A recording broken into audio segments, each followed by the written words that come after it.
देख सकते थे बेसिंग का हालत पूरा ख़राब हो गया था। ओएस कपलिंग भी पूरा ख़राब हो गया था। कनेक्शन पाइप भी खोलने के टाइम टूट गया। कनेक्शन पाइप भी पूरा डैमेज हो गया। अभी देख सकते हैं इसका बेसिंग का हालत। इसमें नया कपलिंग ओएस कपलिंग लगेगा और नया कनेक्शन पाइप जा रहे हैं दुकान पे लेने के लिए।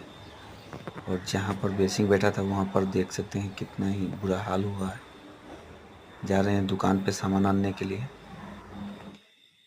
देख सकते हैं बेसिंग पूरा ही फिटिंग हो गया और इसका कनेक्शन पाइप चेंज कर दिए। देख सकते हैं कनेक्शन में पीवीसी लगाए हैं। पीवीसी अभी बहुत ही बढ़िया आया है कनेक्शन पाइप। और वायर सीमेंट भी मार दिए हैं, लगा दिए हैं बेसिंग।